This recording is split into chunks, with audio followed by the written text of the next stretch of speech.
Alright, so one of the most frequent questions I get asked is, I make these videos about my builds and people say, oh, how do you get this piece of gear? How do you find all this stuff in single player? So I thought I would make just a brief video to just kind of go over how I actually find stuff in single player. and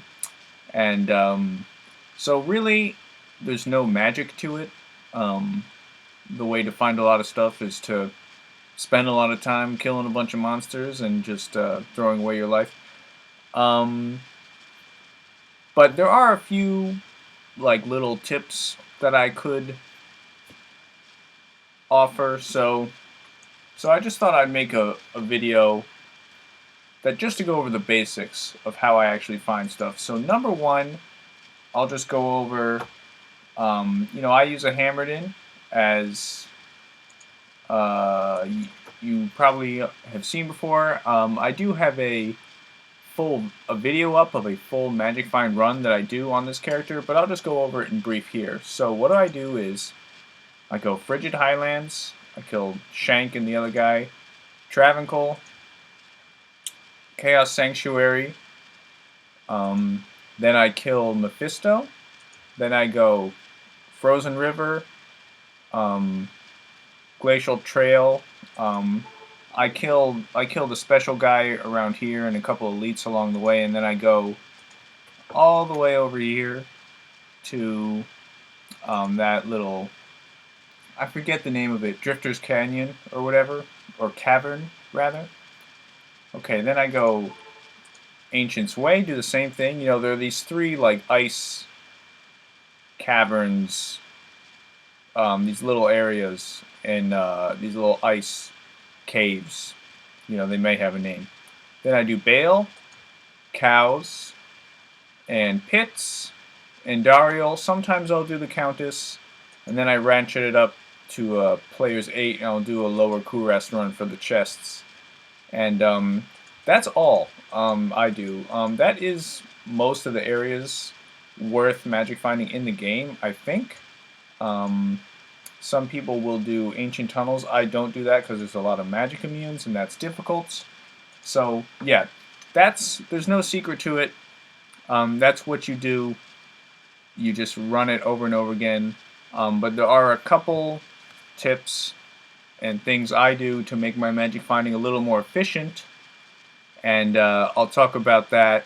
One of the big things that I'll go into now is using a drop calculator, which is available online, and that'll be the next portion, the next clip. Okay, another critical tool, one of the most critical tools I think you could use to make your magic finding a little more efficient is the Diablo 2 drop calculator. There may be multiples of these multiple drop calculators that exist. Some may exist in third-party programs. But this is the one I use.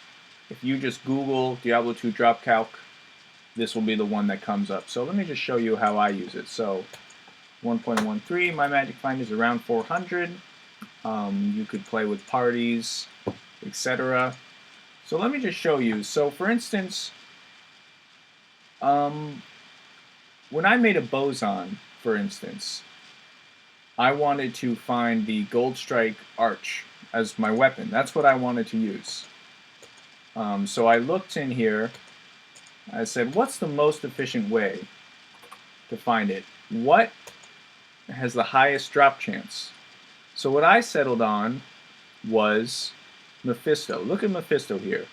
1 in 632 chance that a Gold Strike Arch drops from Hell Mephisto.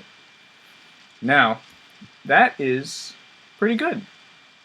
That's especially if you compare, and if you're thinking runs per minute, which you absolutely must, Mephisto is, I think, far and away the most efficient way to find Gold Strike Arch.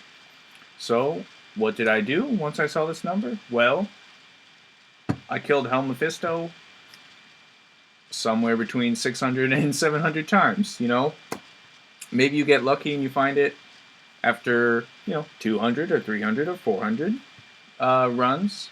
But basically, if you do one run a minute, that's about 10 hours of killing Helmephisto. And, you know, in the process, I found a whole lot of stuff. And I did eventually find a gold strike. And it was a pretty good one. Alright, so let's look at some other things I might find. So, one thing I'm very interested in is runes. So, how do you kind of. How do you. How do you make your rune finding more efficient? So let's look at this. So let's go to regular monsters. Alright? The magic find here doesn't matter, but I'll just leave that up. So you see here, you see some numbers popping up.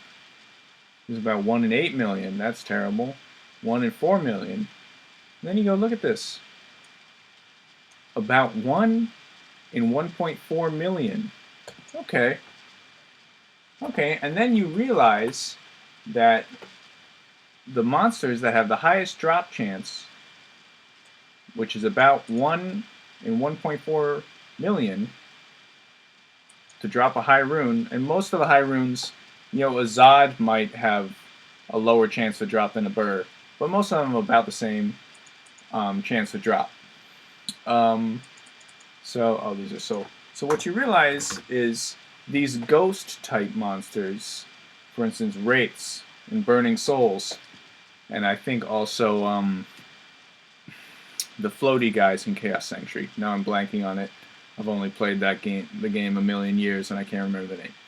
But so, you know, it's no accident that most of the areas I hit in my Magic Find run will have a chance to spawn at least one of these type of monsters. And let's check out another one. So let's go super unique. Hell, I think this should bring us here. And let's plug in Travancore. Okay.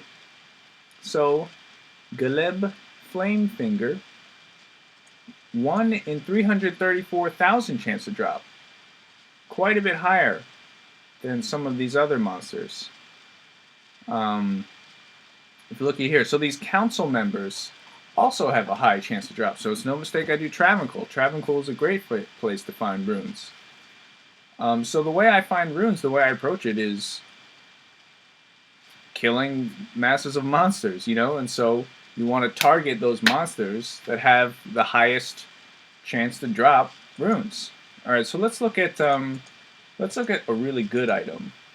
Elite. Let's say you want to find Crown of Ages.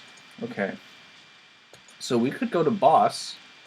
Let's go to boss. All right.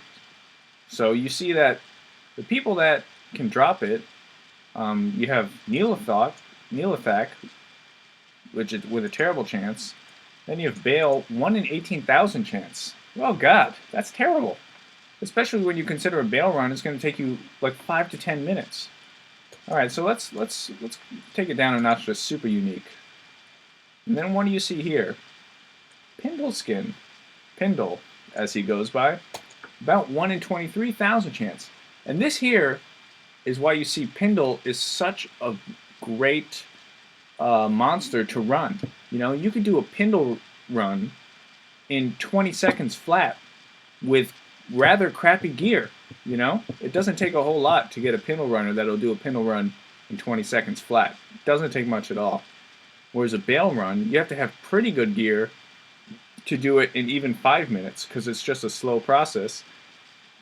And it's not that much of a better drop chance. So, Pindle running is dope. Let's look at uniques. Alright? So look at this. One of the best items in the game. You can see all across these, it's about a 1 in a 47,000 chance to drop a Crown of Ages. So that's what you do. You kill a lot of elites, and that'll get you there. Okay, and one other aspect, well, I'll take a couple. So, one other important aspect of magic finding is getting yourself a good map. And you can reset the map by going to nightmare mode and if you switch the difficulty level and then come back, you'll have reset your map. And so you use your drop calc to find something, and let's say you want to run Hell Mephisto over and over again.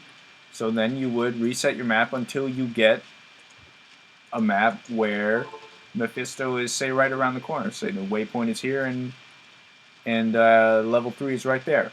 In this case, I have a rather poor Mephisto map, but if I went around, you would be able to tell that I have a great map otherwise. Crystalline Passage, for instance, 1 teleport, Frozen River's right there.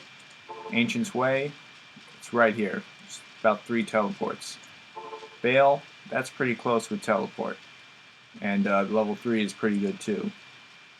My cow map, right there. I mean, so I got very lucky with this map, and I will really never give it up for anything. This will be my permanent map, and over time you get so used to the map, it almost is like automatic, and you could really go through it very fast. So yeah, I have a pretty good map, and so that is a critical aspect of magic finding, is getting yourself a good map. And another aspect of magic finding is using the players functions, which we're all familiar with. A lot of people do single player and they play on players 8 all the time. I do not do that because I just don't care to, frankly. That's just a personal preference. You can do it if you want to play a more difficult game, put it on players 8. To me, I like the players 1 game enough. I think I'm fine with it. But, as you all know, ratcheting up the players function will give you a higher drop chance. But it also takes more time to kill monsters. So, for the most part, I magic find on players 1. I think it's the most efficient. Maybe if you had like crazy good gear, it would be more efficient to ratchet it up to, say, players 3. I don't think players 8 will ever be the most efficient to magic find, because it just won't put your drop rate up high enough to compensate for how much longer it takes to kill monsters. So in a couple of specific places, I use the players function. So one, in Chaos Sanctuary, after I unlock the seals and kill all the monsters and clear it out, I will open a town portal. In town, I'll hit players 3, I'll teleport to Mephisto, kill Mephisto, and then I'll use the portal from Durance level 3 back to Pandemonium Fortress, where my town portal is waiting open. Go in there, and I'll kill Diablo at players 3. Then I'll come back out, and I'll notch it down to players 1, and I'll complete the rest of my run. And at the end of my run, I notch it up to players 8 to do lower Kurast chests. Obviously, opening a chest. If you're doing chest running of any kind, obviously put players 8 on. Because there's, still just clicking. So those are the places where I use the players function. Other than that, I keep it at players 1. Oh, and one other tip.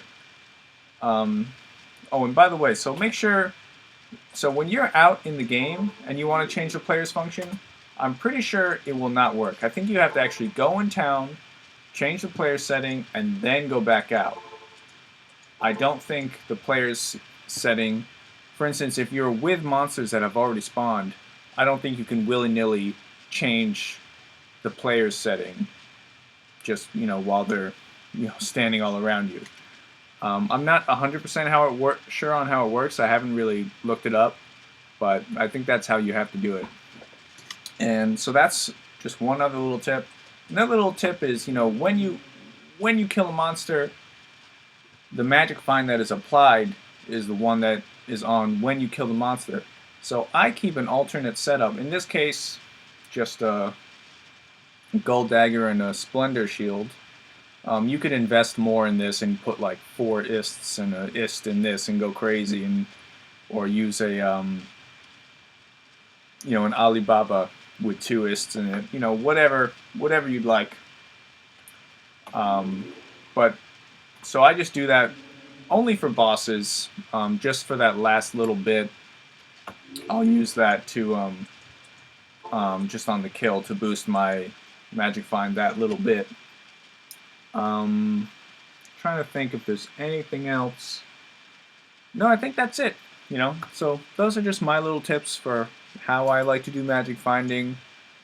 You know, it works out. I mean, I was talking about runes. I actually found a Sur rune from Travancore recently, and I don't know, I was on a good rune because I got a foul and a pull. I think I also got the pull from Travancore on a later run. So yeah, those are just the tips. That's what I do to find the items. Again, like I say, there's no magic to it. You just have to kill a whole bunch of monsters.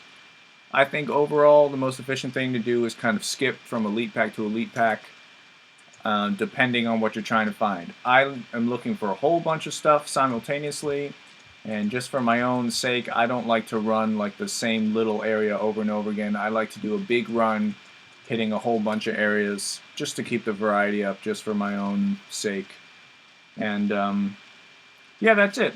I'm sure most of the stuff in this video is rather obvious to people, but I just thought I would answer any and all questions about how I find my gear, you know, just once and for all. This is it. No magic to it. Alright, that's all.